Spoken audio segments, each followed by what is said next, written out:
What's up, everybody? Welcome back to first round frenzy. Sorry, Matt and Kole are here, getting ready to go. Second to last positional group here, the running backs. We've been talking about them a lot. There's a lot of good ones. Cole, I'll tell you, this is probably one of the toughest lists I've ever made because there are so many people that I wanted to try to fit in, and there were arguments. I came down to my top 10, but it was tough to narrow it down to just 10 players. Yeah, it was tough for me too. And I don't even think I didn't think my top 10 was tough. I think what was tough for me was organizing the Yeah. 10. Yep. Because there are some players I left off of and I was fine leaving them off of, but like organizing my, 10 to 1, especially like the middle range. Like I think my 1 through 3 was locked, but like my 4 through 6 like moved drastically as I was, going back and looking back through these guys over the Yeah. last couple of days. I kept going through like my list of 10 and my number 6 was my number 9 at one point. My number 9 was like my number 5 at one point. And it's just, you know, it it's a good group. And we talked about this with the tight ends a little bit. Or there's two different types of running backs, right? There's the power guys, there's the speed guys, there's guys that are good in short yardage situations, etc. So how do you value that, and what institutes a good running back? So interested to see how the lists go. As we've talked about, this is a very deep running back group, so there could be potentially a few differences in our list. We'll see if anybody gets left off one of our lists and is in the other. But Cole, we'll start off with you as always. Who is your RB10 for the 2025 NFL Draft? So my RB10 is Ollie Gordon. I think he's going to be one that a lot of people leave off their list, just because his production dropped in 2024, but he looked good in 2023. And I think that he wasn't really playing behind a good offensive line, which isn't going to, translate very well because if he gets drafted to a team that doesn't have one, he's kind of screwed at the next level. But I think when the lanes are given to him, he showed in last year he can be, or in 2023, he can be a very effective runner. But the main thing for him, he's very much a downhill runner. Like Yep. he can't stop and start with his game. Once he stops, you bring him down. But if he can stay moving in one direction and be a downhill guy, that works for him to where he can open up he can generate some big plays when they open up to him. But making his own big plays, that kind of is a struggle with him if the offense line doesn't do their job. Yeah. I've got him just a little bit higher. So I will talk about him in a second. My Okay. number 10 is the wide receiver converted running back, Brashard Smith out of SMU.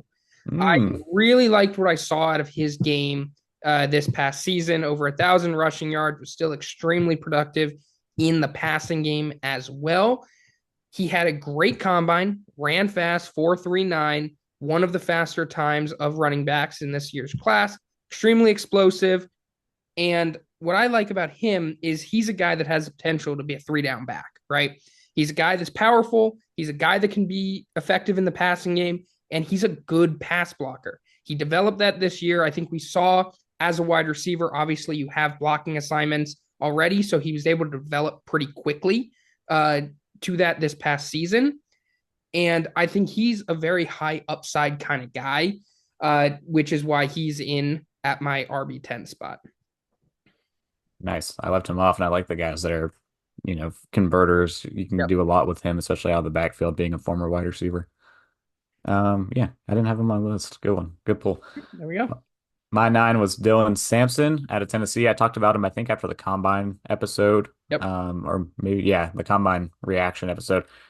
This guy was very productive, in a tough SEC conference, tough opponent schedule. Still had over 1,400 yards and 22 rushing touchdowns, which is tremendous.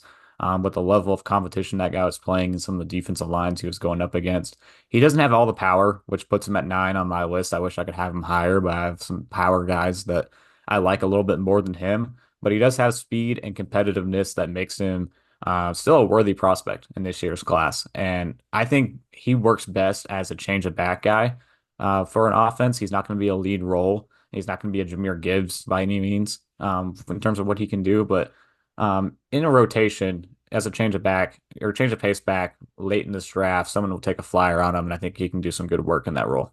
Yeah, and I think that's the only reason why he was just left off my list. He's one of those guys that I think is extremely explosive and has a place at the next level as an impact guy. But I think his lack of ability to be a three down kind of guy is what left him off my list. I think I value that a lot in a running back, especially when we're talking about with the depth of this class. I'm going to value that three down ability because these guys are projected to go generally early. We're talking early day two, day three, and you're going to be able to get some of those change of pace kind of backs or third down only kind of backs later in the draft just with value. So I think when I was going over this, I was really taking into account, can this guy be a three down back or not? And that is why he's probably somewhere in my top 12 or 13 running backs, but he was just off my top 10. My number 9 is a guy that you already talked about, so we're not going to go too much into it, but it's Ollie Gordon. I think for me, his 2023 tape is insane. And I think you hit the nail on the head right away. Quarterback play was not good. Offensive line play was not good. So when you're going and you're looking at this guy, obviously it's hard to not take account of what happened in 2024, but you got to look at what he did in 2023 and how special that is, right? He's gained a little bit of weight. I'd like him to see him go down back to that 2023 weight, which was around like 211 to 215, somewhere in that range, rather than 225, 230. I think if he got a little bit lighter and was able to be a little bit more explosive, that would help him. But as you said, downhill back, extremely powerful, good contact balance. I mean, he is a weapon if he's used in the right way. So I think he's got the potential to be a really special guy, which is why he's in that bottom half of the top 10, and I think that's where most teams are going to have him. Yeah, yeah, for sure.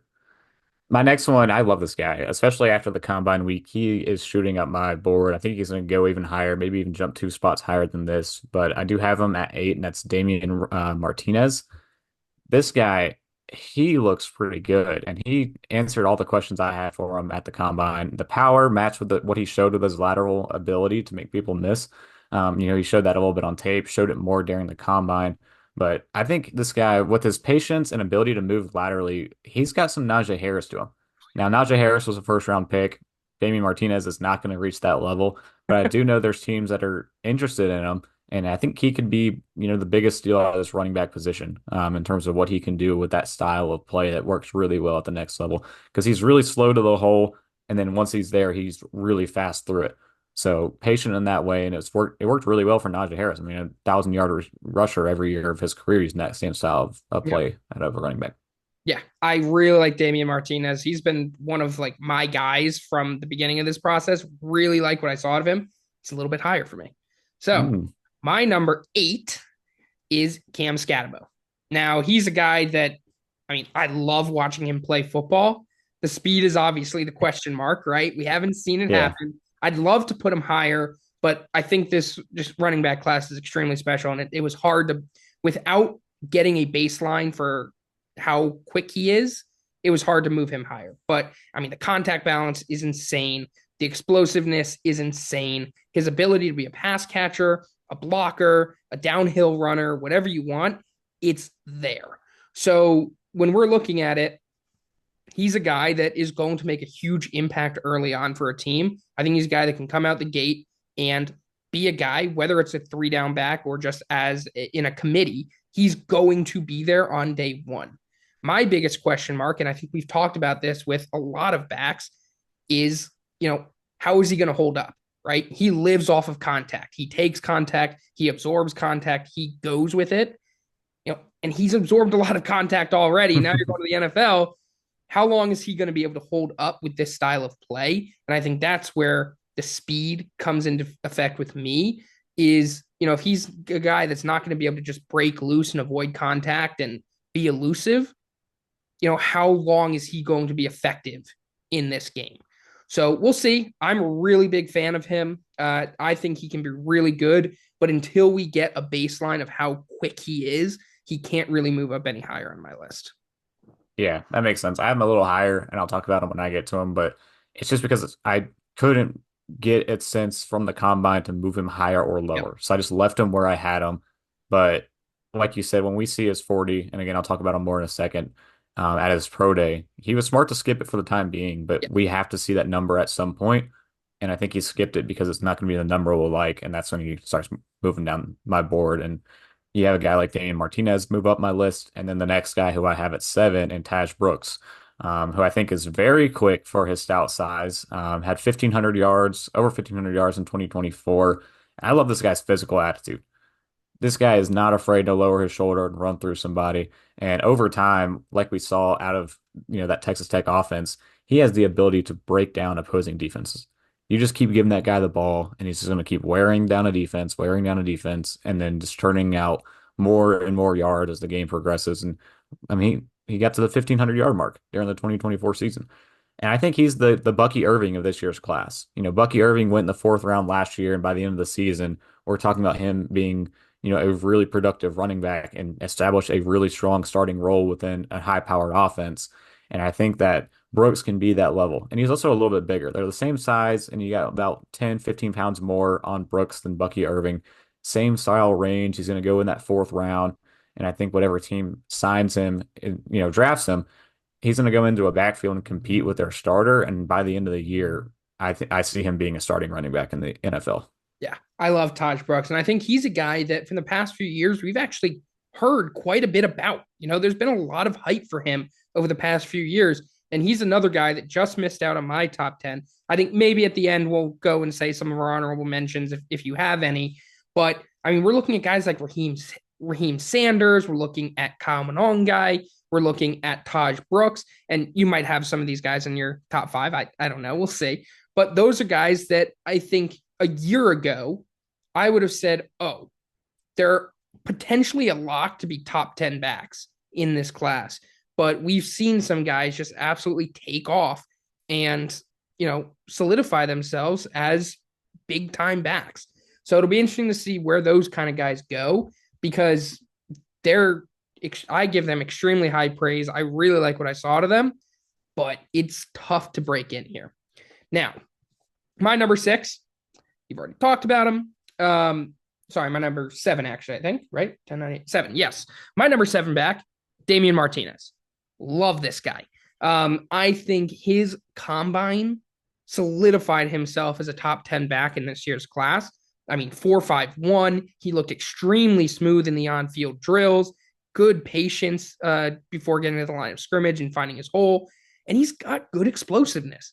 I mean, he's a big back. He's 6 foot 217, and he's a downhill runner, but he's got the ability to move laterally. He's elusive. He can break free. He's got good speed. I mean, which is why he's above Cam Scatterbo and Ollie Gordon. I think they're very similar style backs, but I think he just has a little bit more, pizzazz, right? I mean, he can Yeah. move side to side. He can move quickly. He can hit holes. And I think that's what I like about him. I mean, I'll just give you a little hint here. I mean, my number 6 back is Quinshon Judkins. I was considering putting him above him. And I know Quinshon Judkins' 6 is a little low potentially. We'll talk about that after. But I mean, he's that kind of guy that's continuing to move up my board. And I could see him potentially getting to the top 5 depending on how some of these pro days go and watching a little bit more film. Yeah, I agree. And I think like I said, he's quickly going to move up my board once we get closer and closer to April, especially after we see some more out of Cam Scatterbo to answer some of the last questions, who right now is my number, what is it, 6, Yep. 5, 6 back. This guy's a dog. Cam Scatterbo, what he did last year, he was so exciting to watch. Like he put that team on his back and led them Deserved into a the Heisman playoffs. finalist. Deserved to be Yes, a Heisman finalist. absolutely. He led that team into the playoffs. He was productive. He was exciting. And I think something you didn't mention, he's so smooth Yeah. as a runner. Oh, Everything looks so clean with his ability to run the football. His incredible contact balance worked at the college level really well. And I too am concerned of how it holds up continuing to take those hits if he can't add speed and that speed part of his game. If he eventually starts breaking down at the NFL level and starts getting a lot more carries with whatever team drafts him. He's also 23 yeah. right now. Like not even on draft day. Like right now, this guy's 23 years old. That's a little bit of a concern to me. So right now, I'm still banking on what we saw during the 2024 season, which was an exciting, productive player. But translating his game to the next level ranking him in this class, once we start getting some more answers at his pro day, I unfortunately do see him starting to fall down a little bit. Yeah, I think he's a guy that I think this is one thing that everybody has to understand here is that he's a guy that can quickly fall down, not necessarily because, he's not performing well, but because the questions are getting answered not the way that we want them to, right? He's still a good back, and he's a guy that he's going to go to the NFL level. He's going to go into training camp. He's going to fight for a job, and he's a guy that's probably going to be able to get carries early on, right? He's going to be a guy that is playing. But when you look at guys that are just off of our top tens, if he ends up running, I don't know, a 4.6, 4.7 something, 40, he could drop out of the top 10. Not to say that he's a bad back and that he's not going to be effective, but when you're stacking a draft board, I mean, do you want that guy or do you want a guy that has a lot of potential that could potentially be a back for the next 7, 8 years? Right? It's a question that needs to be answered. I think right now he seems fine, and that's why we both have him in our top 10, and we have him generally high. But there are a lot of questions that still need to be answered about Cam. Yeah, definitely. All right, my number 6, Quinshon Judkins out of Ohio State. And I think the biggest reason why he had a great combine, right? Extremely explosive, good 40 time. He's a smooth runner. I just think people talk about the Ohio State running back duo and how great they are. I personally think there is a fairly large gap between Travion Henderson and Quinshon Judkins. And I think Quinshon Judkins can be a very effective back, but despite running a decent 40, I'm still not seeing the play speed out there. I think he struggles to break away. We kind of saw that in the Notre Dame game. And I think that coupled with his lack of ability in the passing game is also a little bit concerning. I think Travion has a big boost on him in that. So we'll see what happens. I mean, I still have him number 6 here. He's still a great back and he's going to make an impact. But when I look at him and the 5 guys in front of him, I think I trust that those 5 guys are going to have a more consistent and bigger impact at the NFL level than he could. There's no question that he can come out, he can be a 3-count back, and he could be amazing, right? But when I'm looking at it, watching the tape, I like the other 5 guys better than I like him. Not to say he's bad. I just have a few concerns. Yeah, and I have them both back to back, Travion and Quinshon on my list. And I do have Quinshon as the higher back, in Okay. my opinion, on my list. But this is a legitimate question. Watching this offense, who do you like better between these two running backs? Because it's very rare you have two productive running backs coming from the same school in the same draft and having to force a team to look at both of them and figure out who you think is going to project better as an NFL running back. So I have Travion Henderson as my 5. Okay. And I agree with everything you said. I mean, this guy, he was there the longest. He was a 4-year contributor at Ohio State, very explosive back, does a lot more in terms of being a complete back with the passing game. I think he was a very clean prospect in terms of his speed and athleticism and, has the good agility inside. But I worry about his ability at the next level with, the size difference between him and Quinshon. I think he's a little bit of a smaller size running back, and we haven't seen him take a full load compared to Quinshon. And I think that's kind of the part you have to weigh here is when you're looking at two guys in a college program who are splitting carries as often as these two were, I think the bigger guy, in my opinion, is the one that translates more to the next level. Not saying Travion's, not going to. I still think he's going to be a good player and, matches everything what you were saying. Me personally, I'm going to take the bigger guy in this scenario. And I have him, like I said, back to back. I mean, I got Quinshon coming up next as my number 4, but Travion, I have him number 5 just for that reason. No, I mean, it makes complete sense. And I'll talk about Travion when I get to him as well and my argument with that. But my number 5 is Devin Neal out of Kansas. And Mm. I think for me, I really liked the consistent production out of him over the past few years.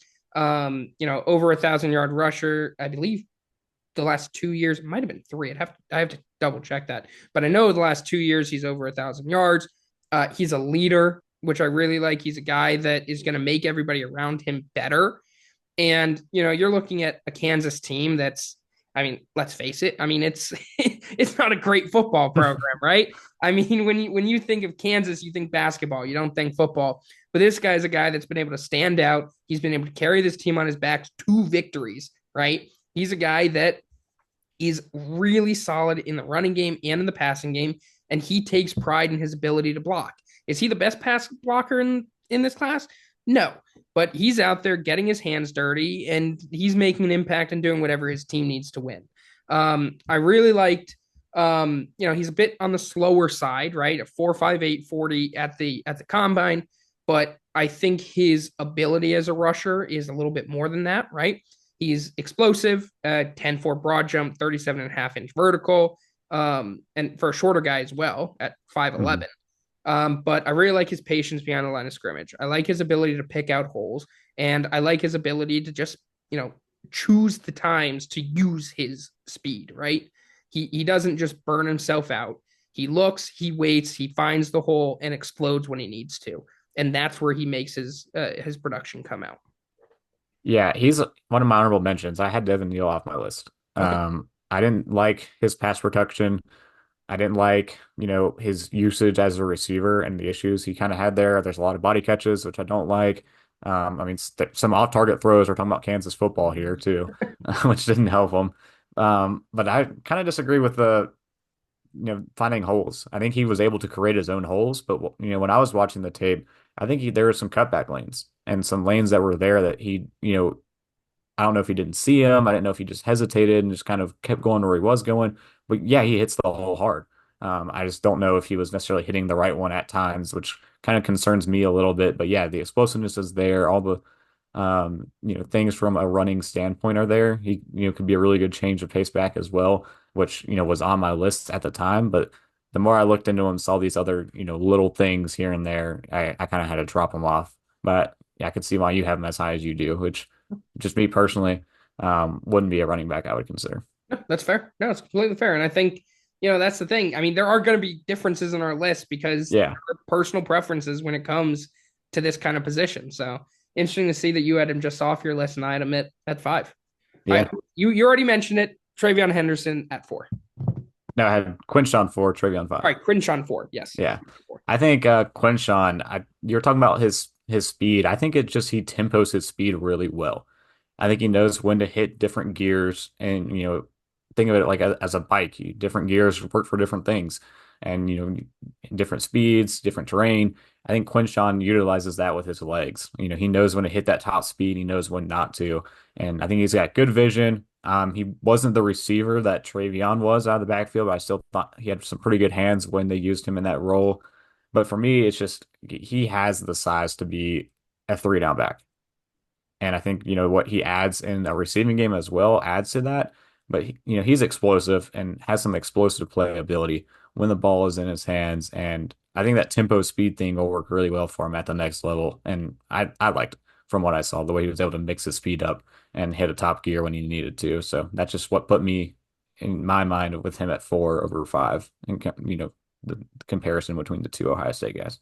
Yeah, and that's completely fair. And my number 4 is Travion Henderson, right? And I said there's a big gap, and I think there is a big gap between 5 and 4 here, Devin Neal and Travion Henderson. And the reason why I have him number 4 over my guy at number 3, which is probably the same guy, actually, now that I'm thinking about it as you potentially. Um, Maybe. we'll see. We'll see. It could be wrong. But is the fact that he's a little bit undersized, right? 5'10, not ideal, but I think he's a guy that is going to be he doesn't get hit, right? He's a guy that finds the hole, he gets on the edge if he needs to, and he explodes. He breaks free. And that's what I like. He ran a 4.43, right? It's nothing special or anything, but that's linear speed. When we talk about play speed, he's a guy that when you put the pads on, it doesn't look like it affects him at all. He's running on air. He's extremely quick. He moves laterally really well. And he's a guy that once he gets into the open field, it is extremely difficult to get him down. Because, despite his small stature, he's a physical guy as well. Like he doesn't go down easy. So I really like that out of him. Again, one thing that separated him from Quinshawn for me was his ability in the passing game. I really like that in today's NFL. When you're looking at a guy, you have to consider that because we are becoming more and more of a passing game, right? And the running back is someone that, we're seeing a lot more empty sets. We're seeing a lot more of that. And if you want a guy that's going to be a three down back potentially, you're looking at a guy like Travion Henderson. Despite his small size, he's going to make an impact to your team in multiple different ways. So I really like Travion. He's been as high as 2 on my list. He has moved down a little bit just because the next 2 guys on my list have really performed well, in my opinion, over the past few weeks, and also as I've watched more tape. But Travion's a guy that, I mean, I've been hearing potentially getting first round consideration out of some teams. So we'll see what happens, but I really like Henderson. Yeah, and I mean that's what's fun about the differences we have between these two Ohio State guys, and this is two people's opinion. When we're coming to the thing about the draft, that's 32 different general managers' opinion. That's countless number of scouts' different opinions on these two guys. So it'll be interesting to see who goes where and who goes higher, and how their career actually transpires after that. So I'm excited to see what happens with both Quinshawn and Travion in the next couple months. Yep. So I think our number three is the same. Eventually, our one, two, and three might I be the think same. all one, two, and three might be the same. You know what, Cole? Give me your three, two, one, and if it's the same, we'll just talk about them one by one. Who's your three? Okay. My 3-2-1 is Caleb Johnson, Amarian Hampton, Ashton Genty. And mine's the exact same. All So, right, Cole, perfect. let's talk about Caleb Johnson first. Okay. What do you like about him? Patience and finishing power. And I think this guy with those two qualities from right out of the gate, his rookie year is going to have double-digit touchdowns. Yep. I think this guy will be a touchdown factory at the next level with those two traits, because it's rare. You see the way he can handle a bulk of the touches, but it's hard to say a one cut runner is a strength for a guy. But this guy, like he hits the one cut and he can just power through it. And once you get in the short yardage situations, this guy's going to be an absolute bulldozer. And like I said, right out of the gate, I'm expecting 10 touchdowns for him. So fantasy listeners, this guy is going to score you some touchdowns this year, or next year, right out of the gate in 2025. I hope Caleb Johnson gets drafted to a team that's going to use him because he is one of my favorite players in this entire draft, right? 6'1, 224. He's an absolute tank. But I just talked about Travion Henderson, play speed, looking like he walks on air. That is what Caleb Johnson does. At his size, watching him move around the football field, it is like he is floating when he has the ball in his hands. His ability to change directions really quickly and assertively, really explosive, finds gaps, goes through them, extremely tough to bring down in the open field because one, extremely elusive, two, he bulldozes you, right? He's got 2 different ways to get around people in the open field. So I really like him. I completely agree with you. I think he's going to be a 10 touchdown guy. And let's not forget, he's not the best. He's pretty good in the passing game as well, right? Yeah, he's a sneaky good athlete and receiving wise. He's good with his hands. And as I said, you want to get your best players in the open field, get him in the open field in the passing game. And he's a decent pass blocker as well. Not the best, but he's decent. He gets the job done. And I think with his frame, it's something that he can develop pretty easily as well to become a pretty decent pass blocker. So I really like Caleb Johnson. Yeah, I was trying to find it. It was Field Yates that like had that video of him catching the pass out of the backfield, and then he's just like bouncing off everybody, does the one cut inside, and it's like a house call. Yeah. This guy, don't sleep on Caleb Johnson, the moves he can make in the receiving game as well. So the number two guy we both have is Amarian Hampton. Mel Kiper's had him as high as freaking 12. I do think there's a shot here that he makes it a two running back first round class this year. I think there's a shot he can squeak into the back end. I still think early second round is the best spot for Amarian Hampton, but big running back. He's got balance. He's got speed. Hard to go wrong with those two traits coming together, or I guess three traits. Kind of a do-it-all guy. I love his pass pro, and I'll let you handle the rest of it. But his mentality at the combine, talking about how important pass protection is and what separates him to be a three-down back at this next level. And to me, he fits like a David Montgomery style running back. He's not going to be an elusive runner, but he can change lanes really quickly in short yardage and, hit it with that balance speed, big size running back trio mold that he has where you can match him up with a guy like the Lions do with Dave Montgomery and Jahmyr Gibbs, or even, back to the Chicago days. Dave Montgomery was able to handle the whole load by himself, and he didn't need another guy to do it. So Marvin Hampton, I think, fits a lot of different offenses and a lot of different styles with the different traits he has at the next level. Yeah. I mean, Amari and Hampton, yeah, we'll just be completely transparent at this point. At one point, he was my running back four. Hadn't watched a lot of film on him, saw a little bit, thought he was a little bit slow, whatever. After watching more film, he moved up to running back three. And then he ran a 4.46, 10-10 broad, 38 vert, and he immediately moved up to two. And I don't think I mean, Caleb Johnson is there, but Omari and Yeah, Hampton, I still think it's a close gap between the two. yeah. But Like Omari and early second Hampton, round, one could be over the other. yeah, Amari and Hampton really stepped up for me. And I think when I saw that he had 4.46 speed, I immediately said, all right, this is a guy that is going to be a game changer at the next level. Right. You already talked about it on film. Good 3-down back potential.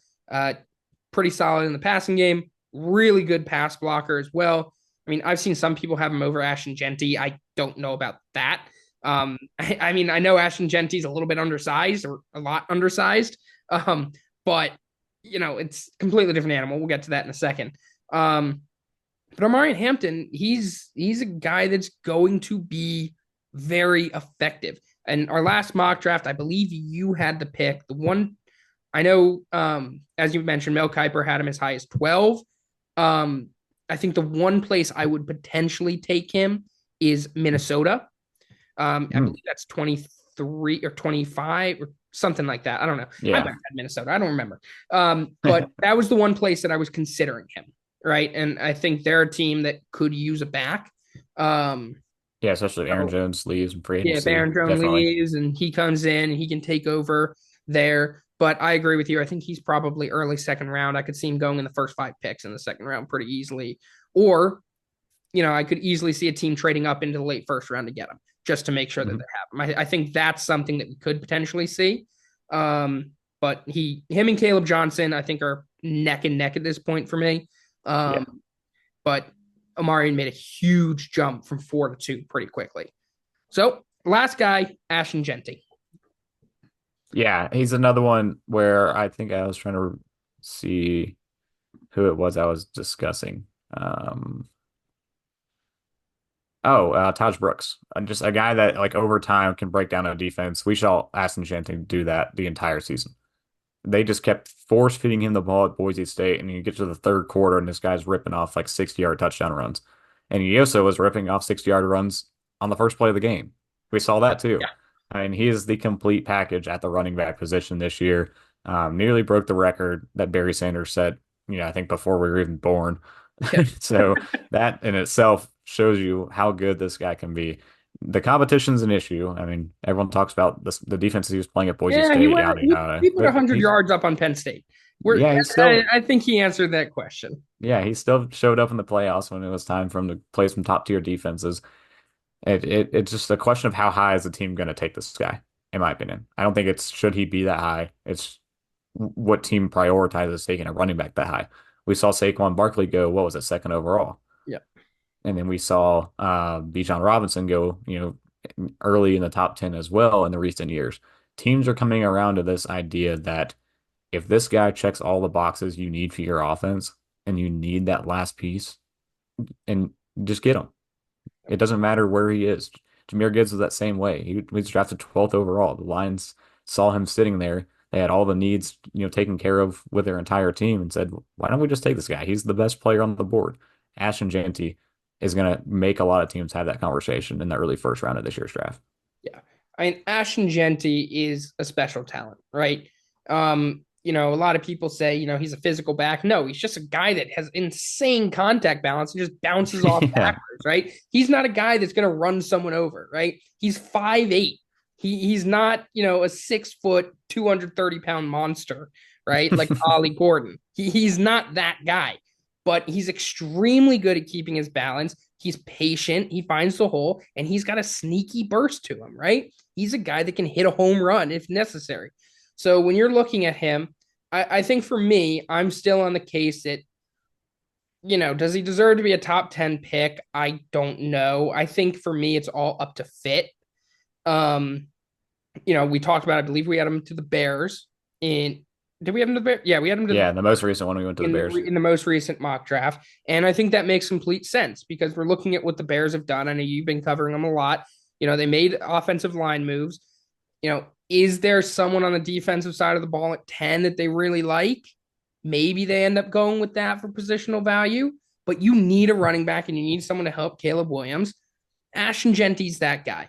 So we'll see what happens. I still have my concerns about him, obviously. At 5'8, he's took a huge workload in college. Is he someone where, that's going to wear him down and he's not going to be able to do this for a long time in the NFL? I don't know. When there's NFL caliber defensive linemen coming in and hitting you at 5'8, it's going to take a toll. So we'll see. I do still have those kind of concerns, but when you're talking about the talent, it's all there. Yeah. If you put him into the right system and you put him in a position to succeed, he is going to bring you a long way. He's right now, I'd say he's probably the favorite to win Rookie of the Year, Offensive Rookie of the Year, I'd say. I think quarterbacks, obviously, if they go into the right situation, they can win that pretty easily. But I think right now he's probably the favorite. Yeah, it makes sense. I mean, that's putting him in that Saquon Barkley role. I mean, he was a 2018 Offensive Rookie of the Year. Yep. And it was, Baker put a strong argument that year for it as well. But I don't think that the quarterbacks this year are going to light up the stat sheets by any means to push Hey, you that never know. category. We'll see, right? I mean, you never Yeah, know. But but he definitely should be the early favorite and for good reason. yeah. All right. Well, that's their top 10 running backs. There's obviously a lot of really quality players we didn't mention. DJ Giddens wasn't on either of our lists, but he's really good. LaQuint Allen. I mean, I like Donovan Edwards a little bit. I mean, a little bit of a sneaky guy there from Michigan. But that's Trevor Etienne was off my list Trevor too. Etienne. There's a lot of quality at this position. We didn't talk about Bishal Tutton out of Virginia Tech, who led up combine. Yeah. A lot of really quality players. You're going to be able to get your value through pretty much round 6, whatever you want. Next up, top 10 quarterbacks on Thursday. Then we get into our top 50 big boards. So we will see you then.